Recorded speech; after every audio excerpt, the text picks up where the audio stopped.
Shalom. First and foremost, I want to give all praises, honor, and glory to Yahweh, Bahasham, Yahweh Shai, Bahasham, Racha Kodash. Double honors to the elders and the apostles of Great Millstone, and peace and blessings to the elect. And today we're going to go into the book of Matthew, the 11th chapter. And it came to pass when Yahweh Shai had made an end of commanding his 12 disciples, he departed thence to teach and to preach in their cities. Now when John had heard in the prison the works of Hamashiach, he sent 2 of his disciples, and said unto him, Art thou he that should come, or do we look for another? Right, so are you him, the Messiah, or should we look for another? Yahushua answered and said unto them, Go and shew John again those things which ye do hear and see. The blind receive their sight, and the lame walk, and the lepers are cleansed, and the deaf hear.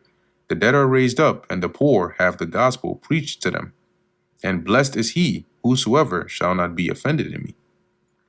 And as they departed, Yahushua began to say unto the multitudes concerning John, What went ye out into the wilderness to see? A reed shaken with the wind? Now remember, it mentioned that John was preaching in the wilderness of Judea, and they of Jerusalem and Judea and the parts about Jordan and Galilee went to hear him, right? And to be baptized of him. NLT, and as John's disciples were leaving, Yahushua began talking about him to the crowds. What kind of man did you go into the wilderness to see? Was he a weak reed, swayed by every breath of the wind? Verse 8, But what went ye out for to see? A man clothed in soft raiment? Behold, they that wear soft clothing are in kings' houses. But what went ye out for to see? A prophet? Yea, I say unto you, more than a prophet.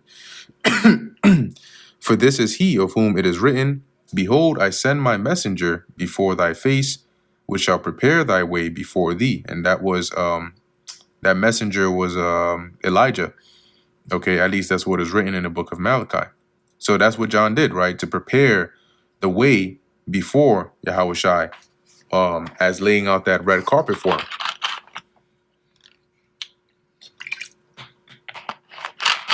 Verily I say unto you, among them that are born of women, there hath not risen a greater than John the Baptist. Neither, notwithstanding, he that is least in the kingdom of heaven is greater than he. So he's saying John the Baptist is one of the greatest prophets, but still, the least in the kingdom of heaven is greater than he, because even the least Israelite in the kingdom of heaven is going to be perfect. And from the days of John the Baptist until now, the kingdom of heaven suffereth violence, which, remember, the Lord told Israel, the kingdom of God is within you, right? And so the kingdom of heaven suffereth violence, and the violent take it by force, right? And who were the violent? The Romans. And that's what they did. They did take us by force and made us a province under them, put tributes and taxes upon us and different conditions. And so even at this time, we were ruling as a very semi-autonomous nation because we were under the jurisdiction of the Romans. For all the prophets in the law prophesied until John, and if ye will receive it, this is Elias or Elijah, which was for to come. So he was telling them John the Baptist was Elijah coming back in the reincarnation. He that hath ears to hear, let him hear. Meaning those that have their spiritual ears open, they would understand. But whereunto shall I liken this generation? It is like unto children sitting in the markets and calling unto their fellows, and saying, We have piped unto you, and ye have not danced. We have mourned unto you, and ye have not lamented. So meaning, no matter what we do, you just don't get it, right? We pipe unto you, we sing unto you, you don't dance. We mourn, you don't lament. And the Lord was saying that to signify that no matter what, they wouldn't believe. As he says, For John came neither eating or drinking, and they say he hath a devil. They didn't accept him. They say he got demons on him. The Son of Man came eating and drinking, and they say, Behold, a man gluttonous and a winebibber, meaning that he ate and drank openly, like with the people.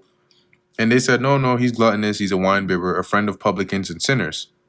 So it doesn't matter how you flip the cake, they won't eat it. That was a bad example, but anyway, the Lord is saying no matter how you come, they just wouldn't receive it. But wisdom is justified of her children. Right, and I'll read this part in the NLT as well. It says here, but wisdom is shown to be right by its results. See, so no matter what, you can't deny the works.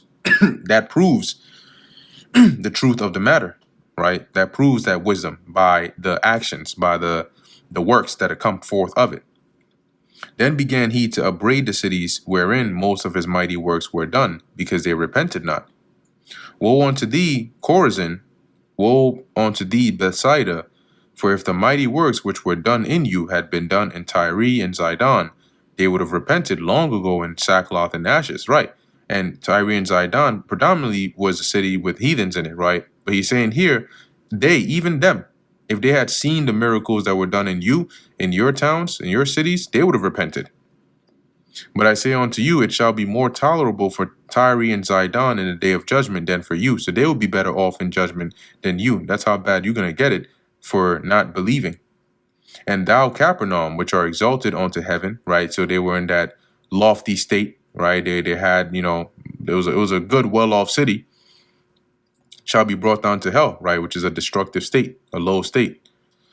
For if the mighty works which had been done in thee had been done in Sodom, it would have remained unto this day, meaning they would have repented of their evil works had they seen the mighty works that were done in you, and they would have not been destroyed. But I say unto you that it shall be more tolerable for the land of Sodom in the day of judgment than for thee. Damn. And you know what happened in the land of Sodom with how wicked they were. And he's saying even that they would have it better off than you in the time of judgment. At that time, Yahushua answered and said, I thank thee, O Father, Lord of heaven and earth, because thou hast hid these things from the wise and prudent, and hast revealed them unto the babes. And who were the babes? His disciples, right? They were likened unto the babes, and the wise and prudent will be likened unto the learned scribes and Pharisees. But no matter how learned they were, the Lord didn't open up their minds to the truth of the matter, as he did unto his disciples, which were considered unlearned. Even so, Father, for it seemed good in thy sight. So it pleased the Lord to do this. All things are delivered unto me of my Father, and no man knoweth the Son but the Father, neither knoweth any man the Father save the Son, and he to whomsoever the Son will reveal him. And let's pull this up in the NLT as well. It says, my Father has entrusted everything to me. No one truly knows the Son except the Father, and no one truly knows the Father except the Son, and those to whom the Son chooses to reveal him. See, so in order to know the Father, you got to go through the Son. The Son has to reveal the Father to you. But in order to know the Son, the Father has to draw you onto him. See, so that's why I think the scriptures say it is not it's not basically you that chooses, but the Lord that chooses you. Come unto me, all ye that labor and are heavy laden, and I will give you rest. Right, because when you come to serve the Lord, yeah, you go through things, you go through temptation, but your mind is at rest because you have the truth. It makes you free, and ultimately you would get that eternal rest. Take my yoke, which is what? The burden of the Lord, the work of the Lord, and learn of me, for I am meek and lowly in heart, and ye shall find rest unto your souls. For my yoke is easy and my burden is light. And really it is, right? To serve the Lord is not difficult. Do you do more difficult, strenuous, and stressing tasks in the world than what the Lord requires of us? And we're getting a bigger reward than the things the world will give you. And that brings us to the end of the book of Matthew, the 11th chapter. Lord willing, that was edifying to the elect. In closing, I want to give all praises, honor, and glory to Yahweh, Bahasham, Yahushai, Bahasham, Rachak Wadash. And until next time, Shalom.